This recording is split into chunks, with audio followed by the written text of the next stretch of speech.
Hi, it's Jeff from RV Diagnostics. We're getting ready to do a low beam system here on my RV. It's kind of dim. I found a problem, so I'm just going to trace it over with you. And what we do is actually take the signal from inside the code, your light switch. It comes out here to this bus bar, which most of your Class A's have, or especially diesel pushers have this area designated for. And the electronics, called electronics bay. So this is terminal TB, terminal board 2, terminal board 1, all my circuit breakers. See, TB1, TB2 is the short. So if you count 1, 2, 3, 4 down, she's the low beam. All right, so that's my low beam. This is in a garage. I can actually turn the light out, and you can see that's not that bright. My lights are on. Okay, that is not bright. So I found the problem, but what we're going to do is modify it to even work better. Look at that. That's dim. It's dark in here. All right. So we measured voltage coming out to here. All right. And I already undid the signal comes out of the light switch through the low and high beam on your steering column, and I undid it. All right. So my problem is it's in the switch and all. And I just show you how to modify this, all right, to even work better. So I'm gonna put you on hold, and I'll show you something in a little bit. All right. You can see the brightness of it. Now watch. I'm going to show you. I'm going to put this direct. All right. How I'm going to do it. Take this wire off right here. That killed the light. So that's my feed wire to my both driver and passenger side low beam. That's off. All you're seeing now is the orange glow from the side marker lights. I'm going to put it on an amp meter because it says amp. And this is a category 3, 600 volts, so that's not a bad one. 10 amp fused, common. I'll take it straight from the B plus, battery positive, feed it straight to this wire, and I'll see how many amps it's drawing. All right, here we go. Okay, we're at 6.52 amps, and look how bright that is. Ready? I'll take it off. Okay, and I'll put it back on. Ready? All right, and now this is direct. Watch. This is directly fed. All right, so I got, doesn't matter if you put positive or negative. I put the negative on there. I put the positive right here. Look how bright that is. Much brighter. And we're drawing 6.68 amps. All right. So I know there's a voltage drop in the system. I have to get a new light switch and everything. But right now, I'm getting ready to go camping. And it's wintertime, and I want my lights to work right. So I'm going to put a nice relay in, and that way the switch and all lasts much longer. All right, I'll show you how to do that. All right, I'll show you another way now. All right, so let's see, we'll put this right up here. Oh, that's my parts came in for the generator, rotor and stator. So there's that. Oh, I'm gonna put you on hold. All right, you keep an eye on that light right there. All right, this is with direct voltage coming from the system. This is where we're going to put our relay bypass in. I'm going to show you the difference here. All right, ready? See how much brighter it is? All right. So hopefully that made you understand. So we're going to wire in a relay. All right, and we'll put the relay like right over here. Now, this is the feed wire going to the lamps themselves. This is the signal wire coming from inside in the switch assembly. All right, so this is going to make it work good. I also put in some LED driving lights right there, like when you get into the campground, lights up the night. So I'll draw this diagram out for you how I'm going to do it. All right, so there's a relay over here. Well, it was. There it is. All right, I'll put you on hold, be right back. Sorry for the delay and everything. A little bit tired this morning. I get to finally work on my RV. All right, folks, I'm going to go over some things with you. I'm using a 8586 coil. Okay. So, you gotta remember, this wire was the signal that came from the light switch. I've already grounded it here, stripped it, and put it ground in that screw right there. That's my ground bar. Okay, you got chassis power. Here's your ground bar. That's this one. And then you got all your circuit breaker, TB1, TB2, right? There's your chassis, battery, power, and all. All right, so here's the headlight signal. Remember, we had that off and the headlights were. All right, so what I got to do is give it B plus straight from the circuit breaker up here. All right, so here we go. We got headlight, circuit breaker 25, 20 amps thermal setting. So how you get these out, you just unscrew these little things right here, the nuts, and you slide it out and replace it. So you go 1, you count down 1, 2, 3, 4, 5. You see them, 1, 2, 3, 4, 5. 1, 2, 3, 4, 5. 1, 2, 3. Yep, that single one. That's where I'm going to hook my B plus into. All right, now I'm getting ready to strip all this out. 85, 86 is the coil. 30 is battery positive, all right, 30. And the yellow is 87, and that's a normally open switch. When the coil energizes from the signal wire white to blue, or in this circuit it is 74. Okay, all these white wires are labeled with letters, numbers, and circuits. All right, yeah, I've had to do a couple little patch jobs on her over the years, but outside of that, she's doing good. All right, so remember, signal in. It's grounded. That's the coil. 85 to 86. 30 is B plus off of circuit breaker 1, 2, 3, 4, 5, right? Which is 20 amps, thermal circuit breaker, auto resetting.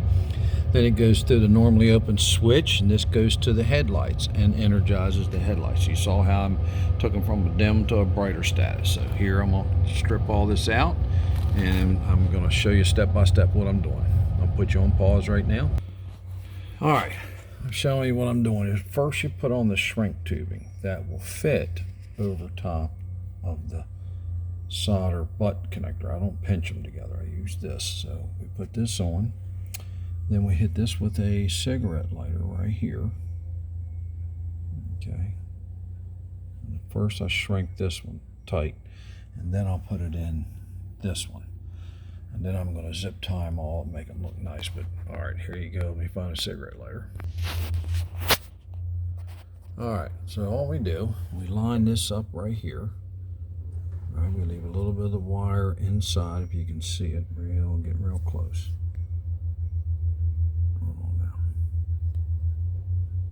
There you go. So first, instead of it sliding all over, I'm going to hit this side. You notice it shrinks up. That's going to hold that. All right, it'll hold that on there while I put this wire in here. Okay, then I'll go up. Put it in that one. All right, so I'll put you on pause and get it set up. All right, so we hit it with a cigarette lighter and got all the solder to melt down inside there. Let me blow it up a little bit for you. There you go. All right. And now what we do is we bring up this shrink tube in here, put it over top of that one. Okay, I'm getting ready to do that to you, and we just hit it with a cigarette lighter and shrink it. So that's exactly what the word means. Put you on pause. I'll be right back. All right, so I'll show you a little bit about this shrink tubing. It is what it is. It's on my tool list. And you see it, it's shrinking. Yeah, it's shrinking up. Watch, you'll see the little piece inside. See it? That way it gives it an extra strength and it seals it from any corrosion, which the other one had anti-corrosive properties in it already. All right, that's professional how you do it. You can be a professional too. All right, now we're going to take the signal wire that came from the switch, hook it up to this wire. All right, I'll put you on pause and we'll get ready to do that one. Now remember, you put the first solderless butt connector that seals automatically on. Okay, you shrink it here a little bit. Don't get too crazy because it'll go all the way up into here. Now you're going to slide the other wire in. All right, and remember, you already put on your shrink tubing on the wire. Keep it away from the heat because that's what shrinks it. All right, and then we're going to put this on a pause and then line this up for you and show you how to do it. Remember, the shrink tubing's back away from the heat. Here we go. We've got it lined up. Let me see here. Try to get it close up. There you go. See the wire from the copper wire from the white side is pushed into the solder ring. All right, so now I'll shrink that, put it back to where it was. All right, and that was just my meter going off. Okay, here we go. We're going to shrink the outer side first. Okay, now we head into the solder area and we're going to hit it till it actually turns soft and it'll melt in there.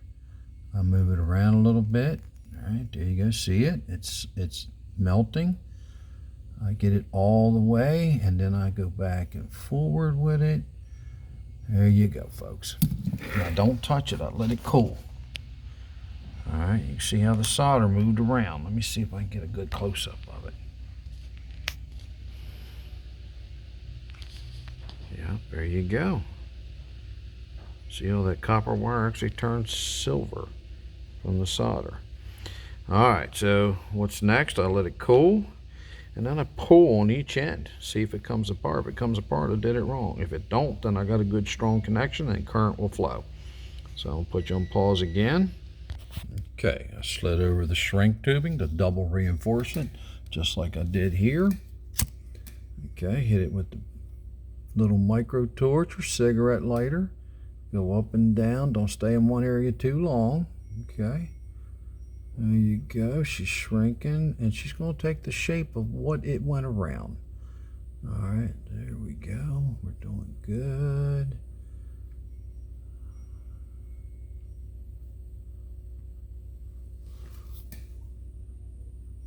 I do on top because it, oh, God, that got me. Well, that was nice.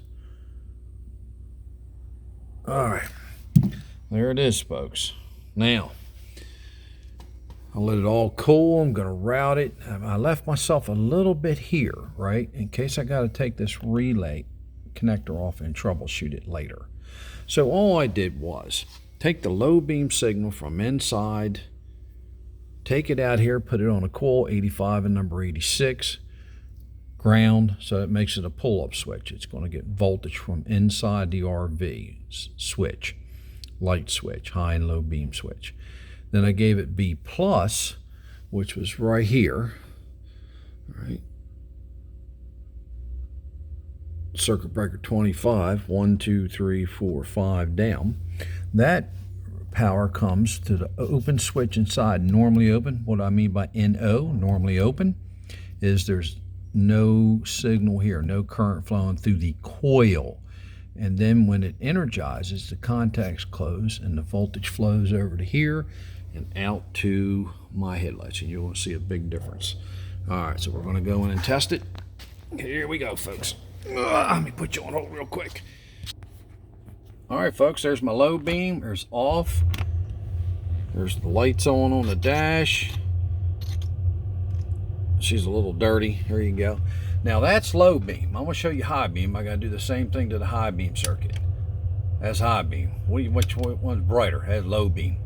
So that was pretty bad off. All right, so, and I finally got my speedometer back from California. I shipped it there right before 2019 COVID hit last year, and Lord have mercy. We know how California was out there with this stuff. But anyway, I'll be doing the high beam circuit eventually. All right, folks, so that was just a little lesson in troubleshooting a high-low beam circuit and putting in a relay, so we don't have to tear all this apart in here and find it. So I'll find some switches later. I'm getting ready to go camping, so I want my high-low beam to work. Basically, the high beam's the same thing again. I'm going to do the same relay, position it, and take it from there. And actually, I got to work on my RV. Guess what came? I think I showed you already. Oh, look at this. Hold on. The rotor and the stator to my generator. There you go. That's over $1,000 sitting there in 2 parts. And I guess my labor's free, but I'll charge myself. Alright, so now what I'm going to do, remember I said I'm going to organize it to where I got enough to pull this out if I need to, right? I screwed it in there, and I'll take this, zip tie it all up, make it look nice and neat, you know, and that red, I'll get that red in there.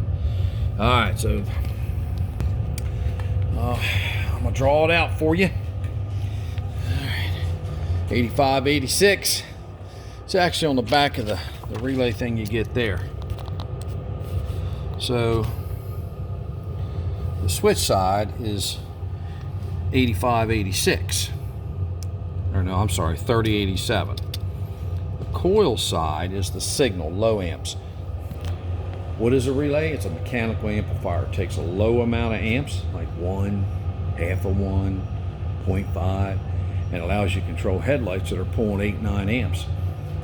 All right, so hopefully this helped you a little bit, just in showing you about heat shrink tubing, solderless butt connectors, which have solder in them. It's sealed up as soon as you get it done. Don't forget to put the shrink tubing on first and keep it away from the heat when you're melting the solder. Oh, there's my puppy. Hold on, I'll put you on pause. Where'd you go at? Where you at? Don't be chewing my stuff up. There she is. She's a English black lab, so she's not going to get much heavier. She's about 7 months old. She's 70 pounds, and she might gain another 5. All right, folks. Hopefully this helped you a little bit. This is Jeff from RV Diagnostics. There's several ways to get a hold of me. One is through my email, Jeff, Jeff, at rvdiagnostics.com. That's plural, diagnostics. The other way is on the ever-growing 17,000 plus members. March the 13th of this March 2021, it's going to be over. It's over 17,000. I thought maybe when I started it, it would be at 12. So thank you very much. It's 5,000 over what I thought it was. All right, that's RV Diagnostics, the and sign, and troubleshooting Facebook page. What's another way to get a hold of me? The YouTube channel. Guess what it's called? RV Diagnostics. Give me a thumbs up, subscribe, and enjoy it. There's plenty more. I don't know, we're at 170, 180 videos. One of them's in there about the dog playing around. Doesn't count. So, and the other one is at the garage I'm in right now. It's in Seaford, Delaware. It's SEAFORD, Delaware, DELA, where, AWARE. That was my hydronic heater firing up. Now, how you get a hold of me there? That's in, you can email me. The other way you can get a hold of me is my telephone number. How you get that? You join the website, www.rvdiagnostics.com. That's where I do one-on-one. How good is it? Well, I'm in the high 90% of troubleshooting with people that don't even know what a multimeter is. You want some verification of that, you go to the Facebook page, RV Diagnostics and Troubleshooting. Go to the top section of announcements. Hundreds of people on there, just happy, saved them thousands of dollars. Yes, folks, I'm getting ready to bring it up to like $110 a year. Come on, what's that? $9.06 a month or something. Come on now, you get me one-on-one. I'm watching what you're doing. Have patience, you will learn. Trust me. Thousands of people have done it. The problem with that system is it ain't making me tons of money. What it does, it helps me keep sharp. And guess what? I'm meeting all kinds of you when I travel. I'm like, hey, we sit down at a campfire. The important part is both of us have fun. So there's a little bit of cost in it. You can really learn. You'll learn and learn and learn just your RV, and you'll need me less and less. Remember, I said there's a problem with it, though. A couple people, they get a little bit older like me. I'm getting ready to be 62. Then we retire totally, can't drive no more, can't see, forget our names, and we get out of the RV. So a lot of that's called attrition. Anyway, I've had some fun with y'all. It's been a blast. I'm still here. Some of you have sold your RV, but you know what? You still keep in touch with it. That's pretty neat. Once again, thank you. This is Jeff from RV Diagnostics. Don't forget to subscribe and give me a likes up and comment section. That's another way to get a hold of me, on the RV Diagnostics YouTube channel in the comment section. Thank you very much.